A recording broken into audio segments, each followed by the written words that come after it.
പ്രവാചകൻ സക്കരിയ അലൈഹിസ്സലാമിൻ്റെ മകനാണ് യഹ്യ അലൈഹിസ്സലാം. അദ്ദേഹത്തിൻ്റെ ജനനം ഒരു അത്ഭുതമായിരുന്നു. വൃദ്ധനായ പിതാവിൻ്റെയും വന്ധ്യയായ മാതാവിൻ്റെയും മകനായിട്ടാണ് അദ്ദേഹം ജനിച്ചത്. കഴിഞ്ഞ കഥയിൽ സക്കരിയ അലൈഹിസ്സലാം ഒരു മകനു വേണ്ടി പ്രാർത്ഥിക്കുന്നതും ആ പ്രാർത്ഥനയ്ക്ക് അള്ളാഹു ഉത്തരം നൽകുന്നതും നമ്മൾ കണ്ടു. അള്ളാഹു ആ നല്ല വാർത്തയുമായി മലക്കുകളെ അദ്ദേഹത്തിൻ്റെ അടുത്തേക്ക് അയക്കുകയും അള്ളാഹു തന്നെ അദ്ദേഹത്തിന് യഹ്യ എന്ന് പേരിട്ടതായി മലക്കുകൾ അദ്ദേഹത്തെ അറിയിക്കുകയും ചെയ്തു. പ്രവാചകൻ ഒരു അടയാളം ആവശ്യപ്പെട്ടപ്പോൾ അടുത്ത 3 ദിവസത്തേക്ക് അദ്ദേഹത്തിന് സംസാരിക്കാൻ കഴിയുകയില്ല എന്ന് ദൂതന്മാർ പറഞ്ഞു. മലക്കുകൾ പറഞ്ഞതുപോലെ അടുത്ത 3 ദിവസത്തേക്ക് അദ്ദേഹത്തിന് സംസാരിക്കാൻ കഴിഞ്ഞില്ല. കുറച്ചു മാസങ്ങൾക്ക് ശേഷം നബിക്ക് ഒരു ആൺകുട്ടിയെ നൽകി അനുഗ്രഹിച്ചു. അവന് യഹ്യ എന്ന് പേര് നൽകി. കുട്ടിയായിരിക്കുമ്പോൾ മറ്റു കുട്ടികളിൽ നിന്നും വ്യത്യസ്തനായിരുന്നു യഹ്യ. എപ്പോഴും കുട്ടികൾ തമാശയുടെ ലോകത്തായിരിക്കും. എന്നാൽ യഹ്യ എപ്പോഴും ഗൗരവമുള്ള കാര്യങ്ങളായിരുന്നു ചെയ്തിരുന്നത്. മിക്ക കുട്ടികളും മൃഗങ്ങളെ ഉപദ്രവിക്കുന്നതിൽ സന്തോഷിച്ചിരുന്നു. പക്ഷേ പ്രവാചകൻ അവരോട് കരുണ കാട്ടുകയും തൻ്റെ ആഹാരത്തിൽ നിന്ന് അവർക്ക് ഭക്ഷണം നൽകുകയും അദ്ദേഹം പഴവർഗ്ഗങ്ങളോ ഇലകളോ മാത്രം കഴിക്കുകയും ചെയ്യുമായിരുന്നു.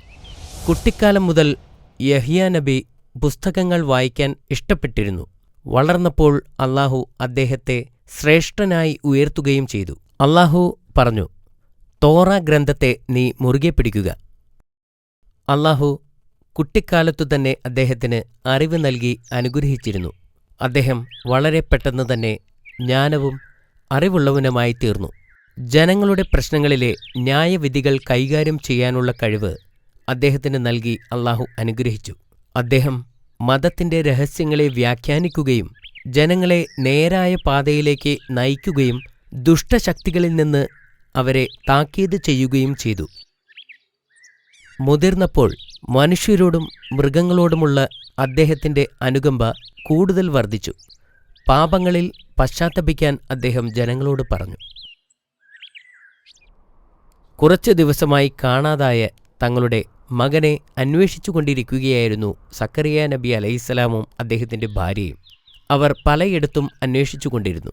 ഒടുവിൽ ജോർദാൻ നദിയുടെ തീരത്ത് വച്ച് പ്രവാചകനെ കണ്ടെത്തുകയുണ്ടായി.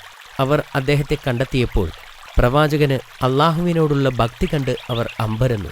അള്ളാഹുവിനോടുള്ള അവരുടെ മകൻ്റെ അമിതമായ ഭക്തി കണ്ട് അവർ വിതുമ്പിക്കരഞ്ഞു.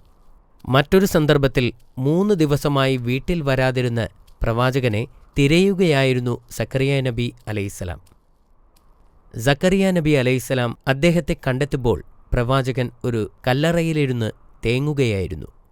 അനന്തരം ഒരു കുഴിമാടത്തിൽ കയറിയിരുന്ന് തേങ്ങുന്ന മകനെ കണ്ട് സക്കരിയ നബി അലൈഹിസ്സലാം ആശ്ചര്യപ്പെട്ടു. എൻ്റെ മകനെ, പ്രവാചകൻ ചോദിച്ചു, ഞാൻ എല്ലായിടത്തും നിന്നെ അന്വേഷിച്ചു. എന്തിനാണ് നീ ഈ കുഴിമാടത്തിലിരുന്ന് കരയുന്നത്? എൻ്റെ പിതാവേ, പ്രവാചകൻ പറഞ്ഞു, സ്വർഗവും നരകവും തമ്മിൽ ബന്ധിപ്പിക്കുന്ന പാലം കടക്കാൻ കണ്ണുനീർ കൊണ്ട് മാത്രമേ കഴിയൂ എന്ന് താങ്കൾ എന്നോട് പറഞ്ഞിട്ടില്ലേ? തൻ്റെ പുത്രൻ്റെ ജ്ഞാനം കണ്ടപ്പോൾ ആ വൃദ്ധനായ പ്രവാചകൻ അത്ഭുതപ്പെട്ടു. എൻ്റെ മകനെ എന്ന് പറഞ്ഞ് അവർ പരസ്പരം കരയുകയും ചെയ്തു. യഹ്യ അലൈഹിസ്സലാം കൂടുതൽ സമയം കരയുന്നതുകൊണ്ട് അദ്ദേഹത്തിൻ്റെ കവിളിൽ കണ്ണുനീരിൻ്റെ അടയാളമുണ്ടായിരുന്നു.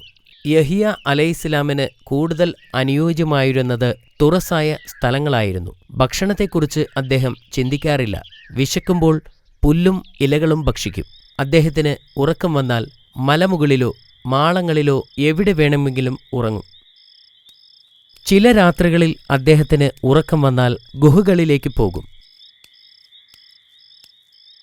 പ്രവാചകൻ ഇപ്പോഴും പ്രാർത്ഥനയിൽ മുഴുകുമായിരുന്നതുകൊണ്ട് ഗുഹയ്ക്കകത്തുള്ള സിംഹത്തെയോ മറ്റു മൃഗങ്ങളെയോ ശ്രദ്ധിക്കാറില്ല. അതിനകത്തുള്ള ജീവികൾക്ക് ചെവി കൊടുക്കാതെ അദ്ദേഹം ഗുഹയ്ക്കുള്ളിൽ പ്രാർത്ഥിക്കുകയോ ഉറങ്ങുകയോ ചെയ്യുമായിരുന്നു. എന്നാൽ മൃഗങ്ങൾ അദ്ദേഹത്തെ പെട്ടെന്ന് തിരിച്ചറിയുകയും അവർ ഗുഹയ്ക്കുള്ളിൽ നിന്ന് ഇറങ്ങിപ്പോവുകയും ചെയ്യും. ചിലപ്പോൾ പ്രവാചകൻ തൻ്റെ സ്വന്തം ആഹാരമെടുത്ത് ഈ മൃഗങ്ങളെ തീറ്റുമായിരുന്നു. അതിൽ അദ്ദേഹം തന്റെ ആത്മാവിനു വേണ്ടിയുള്ള പ്രാർത്ഥനയോടെ തന്നെ സംതൃപ്തിയുണ്ടായിരുന്നു. പിന്നീട് അദ്ദേഹം രാത്രിയുടെ ബാക്കി ഭാഗം കരഞ്ഞുകൊണ്ട് അള്ളാഹുവിനെ സ്തുതിക്കാൻ വിനിയോഗിച്ചു. അള്ളാഹുവിനെ ആരാധിക്കുവാൻ വേണ്ടി യഹിയ നബി അലൈഹിസ്സലാം ആളുകളെ വിളിച്ചു വരുത്തി.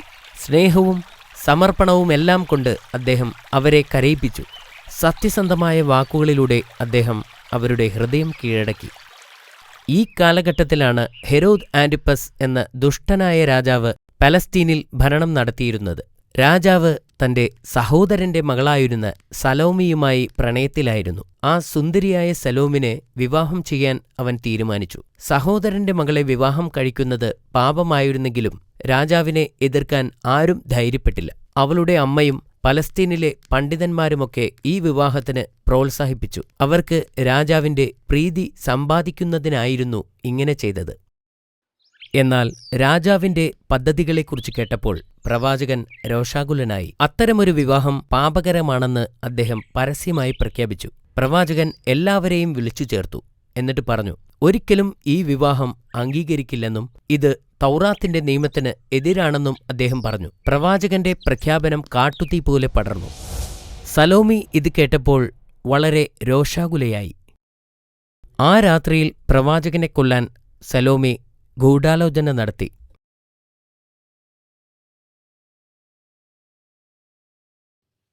അടുത്ത ദിവസം അവൾ ആകർഷകമായ വസ്ത്രം ധരിച്ച് രാജകീയ നൃത്തം ചെയ്തു. ഇത് രാജാവിന്റെ മോഹത്തെ ഉണർത്തി. അവൾ ആഗ്രഹിച്ചതെന്തും ചെയ്യാൻ അയാൾ തയ്യാറായി.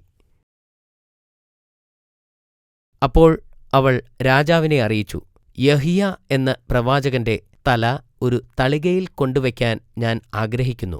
അങ്ങയുടെയും എന്റെ ഈ രാജ്യത്തിന്റെയും മുഴുവൻ ബഹുമതിയും അദ്ദേഹം അശുദ്ധമാക്കിയിരിക്കുന്നു. നിങ്ങൾ എനിക്ക് ഈ ആഗ്രഹം സാധിച്ചു തന്നാൽ ഞാൻ നിങ്ങൾക്ക് എന്നെ തന്നെ സമർപ്പിക്കും.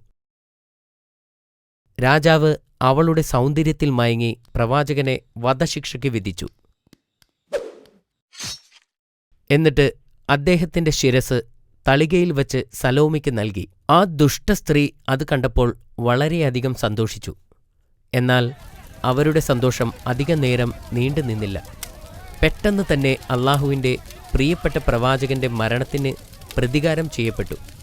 സലോമി മാത്രമല്ല, ബനി ഇസ്രായേൽ സകലതും ആക്രമണകാരികളാൽ ശിക്ഷിക്കപ്പെടുകയും രാജ്യം തകരുകയും ചെയ്തു. മാഷാ അല്ലാ, നല്ല കഥയായിരുന്നു ഇത്. കഥ ഇഷ്ടപ്പെട്ടതിൽ ഞാൻ സന്തോഷിക്കുന്നു. ഇന്നെന്നോട് ചോദ്യങ്ങളൊന്നും ചോദിക്കുന്നില്ലേ? ചോദിക്കാം. നീ റെഡിയാണോ? അതെ. ശരി. പ്രവാചകൻ യഹ്യ അലൈഹിസ്സലാമിന്റെ പിതാവ് ആരാണെന്ന് പറയൂ. സക്രിയ അലൈഹിസ്സലാം. ഉത്തരം ഇത്ര പെട്ടെന്നോ? ശരി. അവർ ഏത് ഗോത്രത്തിൽപ്പെട്ടവരായിരുന്നു? പ്രവാചകൻ ദാവൂദ് അലൈഹിസ്സലാമിന്റെ ഗോത്രത്തിൽപ്പെട്ടതായിരുന്നു. Very good. പ്രവാചകന്റെ കവിളിൽ അടയാളം വന്നതെങ്ങനെയാണ്? എപ്പോഴും കരഞ്ഞ് പ്രാർത്ഥിക്കുന്നതുകൊണ്ടാണ് അദ്ദേഹത്തിന്റെ കവിളിൽ അടയാളം വന്നത്. ഗുഡ്. എങ്കിൽ പറയൂ, ഹെരോദും സലോമിയുമായുള്ള വിവാഹത്തെ പ്രവാചകൻ എതിർക്കുന്നത് എന്തുകൊണ്ട്? സലോം രാജാവിന്റെ സഹോദരന്റെ മകളാണ്. അതുകൊണ്ടാണ് പ്രവാചകൻ ആ വിവാഹം എതിർത്തിരുന്നത്.